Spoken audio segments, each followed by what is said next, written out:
Guys, it's me again, Gorang27 TV. Ito na yung pushcart ko guys, naka-prepare na. Aalis na kami ng aso ko tonight guys. Sana makayanan namin yung init na guys sa lansangan. Ito lang yung gamit ko guys na yung iba nasa ilalim na guys. Ang problema ko lang guys, paano itong planggana ko guys? Saan ko ilalagay ito? At sana makayanan namin talaga ang init guys. Yung kulambo ko guys sa taas na nilagay ko na para ihilain na lang paggagamitin na namin. So ito yung unan ko. Dito na lang yung mga aso. O, ito lang ang buhay namin guys. Sana subaybayan mo kami kung saan kami makarating guys. Sana makayanan namin ang init. Kasi sobrang init pa pero wala na akong magawa.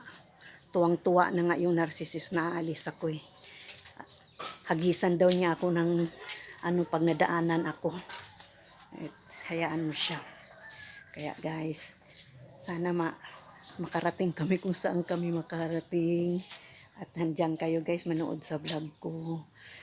Lately lang yung mga vlog ko guys kasi nga hindi ako nakapag-upload palagi dahil may problema yung CP ko guys. Well, itong foam ko buti nagkasya dito guys. Tapos yun na nga, ito lang damit ko. Kasi mahirap magkariton guys na maraming dalhin. Lalo na mag-a-adjust pa kami. So hopefully guys, anuhin nyo ako guys ha. Ayan, wala nang kagamit-gamit ang loob guys. Ready na kayo July? Makayanan natin ang init. Makayanan namin ang init. Sana mabuhay kami, hindi ma-heat stroke ang mga aso ko. Chisay?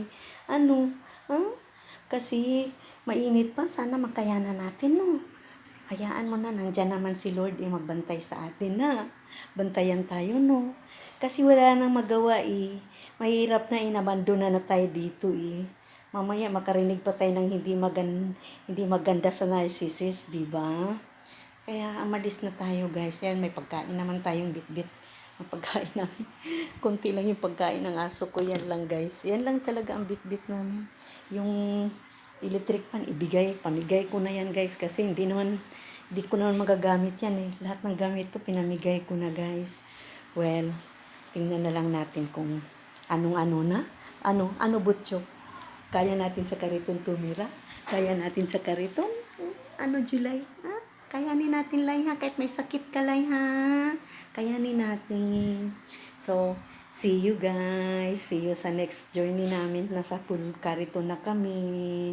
Sa ulitin guys.